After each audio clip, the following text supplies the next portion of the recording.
My name's Todd White. I'm the chairman of the Alberta County Republican Party. And this is Colette Teal. She's the president of the Shingle Springs Cameron Park Chamber of Commerce. And I want to do a quick intro. We'll cut our ceremonial ribbon here, but I wanted to recognize a few individuals.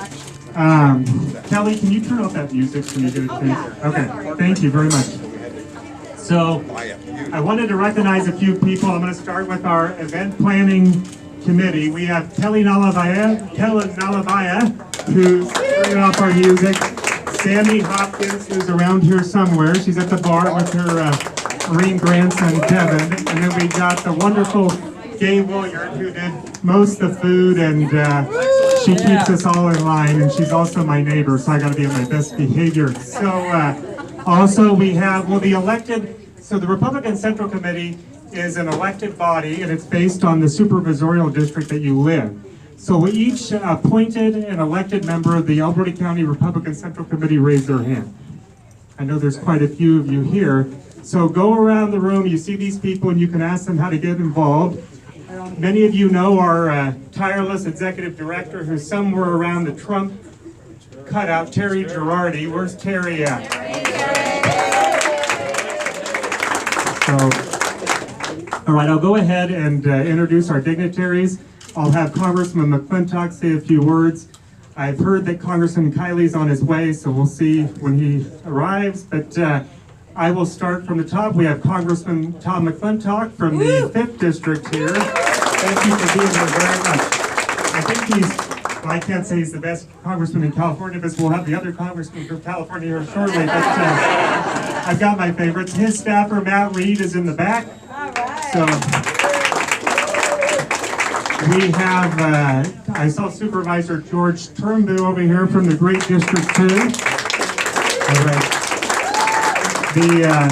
The older, bald guy next to the young lady here, this is our auditor controller, Joe Harn. And then behind him is the CEO of the Alberta County Food Bank, Mike Sproul. He's up here off-road. We have the head of the Shingle Springs Band of Miwok Indians Fire Department, John Taeb, is in the back. I saw Valerie Baker, she's on the Mother Lode Union School District Board of Trustees. And to her left is the CEO of New Beginnings Gold Country, Randy Haskins. And then I see, I got it. We've got Water District Director Pat Dwyer and his son Chris here this evening. We've got Harrison Zai from Assemblyman Joe Patterson's office. And Assemblyman Joe Patterson was going to be here, but he's still in session. Mom, who are you pointing at? Oh, yes. Shannon Murphy, you want to stand up, Shannon? Oh, she is standing up. This is Shannon Murphy. She's the head of the Probation Officers Association here in Alberta County. Thank you for being here. We have, I see Heidi Hanneman, the fearless Heidi Hanneman from Eldorado Hills Community Services District. Thank you for being here. We have, I got it. It's all, folks, it's all in my head. I got it covered. I know who's okay. Greg Ferraro, we have District 1 Supervisor candidate, declared candidate for District 1 Supervisor, and his wife, Rita here. We have Colette Teal's counterparts at the Alberta Hills Chamber. We have Debbie Manning right back here. We have, I saw Laurel Grenbaum right here. So thank you for being here. And then if I would be really stupid to forget that our landlady is here today. We have Lauren Pritchard from Aborn Towers, and her husband Rob is right there. So they've been married for 30 years. They got married when they were 3 and 4 years old. And, so anyways, but the real kingpin of the operation is Lauren's mother, Barbara Asheville, who I don't see here today, but she's the one that really runs the show and keeps us in line. So with that said, do we have presidents of the Alberta Hills Republican Women, or the Alberta County Republican Women's Clubs here? I know Mandy's here from Alberta County. We've got a bunch of ladies. Irene's here, and okay. We've got Republican women's members all over the place. We've got Andrea here. So, and then, okay. So with that said, I'm going to have Congressman McClintock come up and say a few words. Thank you very much. Thank you, everybody, for being here. This is a tremendous turnout, and it's a testament of two things. It's a testament of all of the work that Todd White and the Central Committee have been doing here in this county. I can tell you from my experience, this is the most active Republican Central Committee anywhere in this sprawling district. And we've got a lot of active ones. This is definitely the best organized, the most motivated, the most active Central Committee in my region. So thank you all for everything you're doing. And I think it's also a testament to the fact that all of us recognize what's at stake in this coming election. It was Lincoln who told his generation that they were destined to either nobly save or meanly lose. This, the last best hope of mankind on this earth, and I think that wheel has come full circle. In those days, it was a question of freedom against slavery. In these days, it's a question of freedom against socialism. And if you stop and think about it, slavery and socialism are simply two sides of the same coin. They both spring from the same rotten principle that Lincoln described as saying, you work and toil and make bread, and I will eat it. Yeah. We're fighting the same party today as we were then. We're fighting the same overall philosophy today as we were then. And we can see the practical effect that this has on our lives. I mean, how many here are old enough to remember Inauguration Day 2021? Oh, yeah. I just met Willow. I think she's 6. She remembers. She's 3. 3, and she remembers. She does remember. Illegal immigration had been slowed to a trickle. A gallon of gasoline on that day averaged $2.29 a gallon. The inflation rate was 1.4%. Look at where we are today. 4 million illegal migrants admitted into this country in violation of federal law. The worst inflation rate in 40 years. Of gasoline selling, peaking at record levels a few months ago. Look at what they've done to our country. And when people say, how could this be happening? The answer is pretty simple. If you voted for the Democrats, this is exactly what you voted for.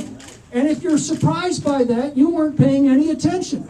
I mean, you look wherever they have had control for more than a generation, and you see all of the same social and political and economic pathologies. I mean, we're living it here in California. Socialism destroys every society it infects.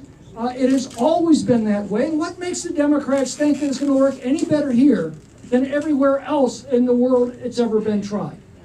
That's the battle that we are fighting. And I think we have a tremendous case to take to our friends and neighbors. You know, I know that 22 was a disappointment. It certainly was to me. I thought with all of the damage that people could see that they had done to our country, to our state,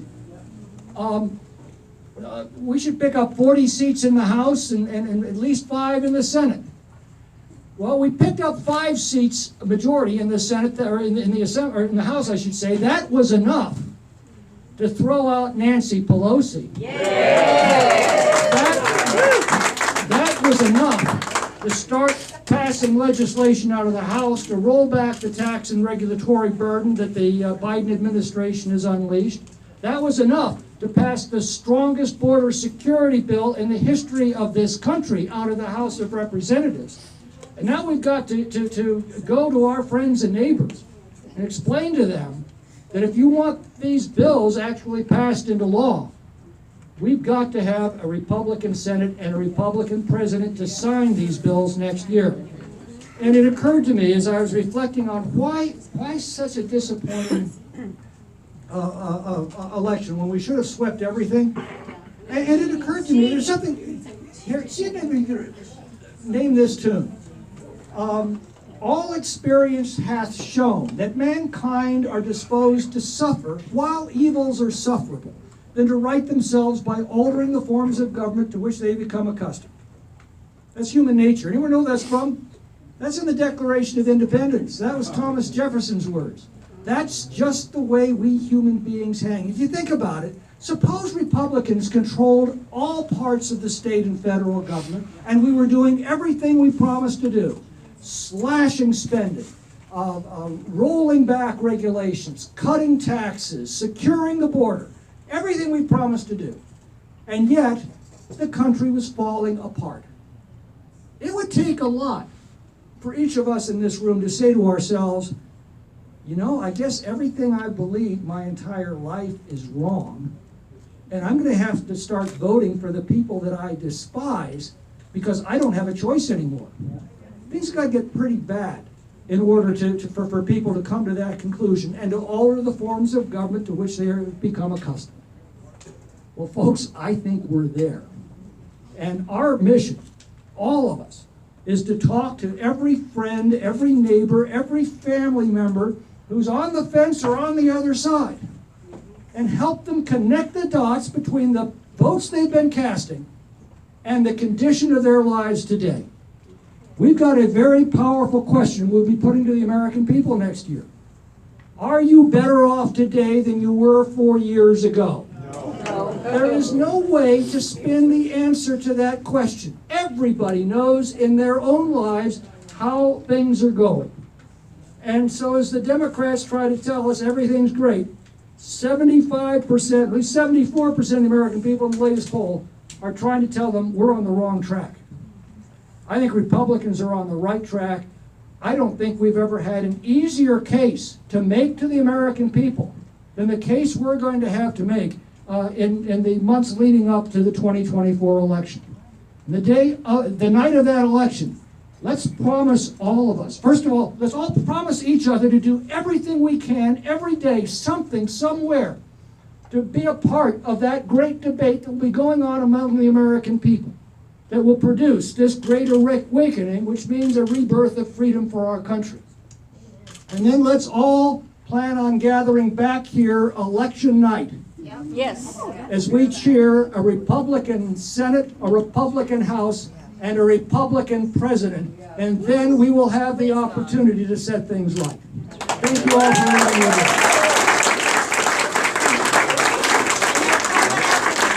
All right, thank you, Congressman. And I forgot just a couple of people here. I forgot Heather Maston, who's running our merchandise booth. Just so if you want to buy some merchandise, her husband's on the Buckeye Union School District Board. I see the gentleman in the Taekwondo suit. He's not here to be his set. That's Gerald Chiraco. He's on the Gold Oak School Board.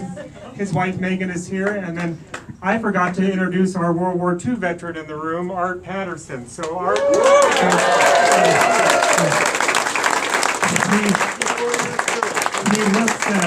he looks sweet, but he ain't that sweet. So anyways, with that said, I think, you know, when I talked to Colette about having this re-grand opening, there's not much difference. We've got the podcasting station, we've got the smart TV, we're open for business. It's kind of a launch to our 2024 election. We are recruiting candidates for all the school boards. We've got amazing school board candidates that I introduced previously. We got 9 elected in the last election cycle.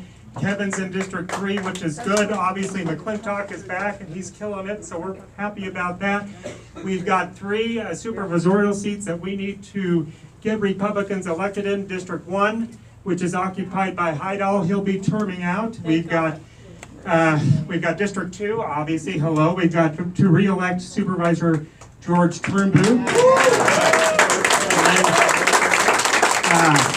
Some of the best news we received a little while back is Wendy Thomas will not be running for re-election, so we're happy to hear that. So we need to get a good candidate for District 3.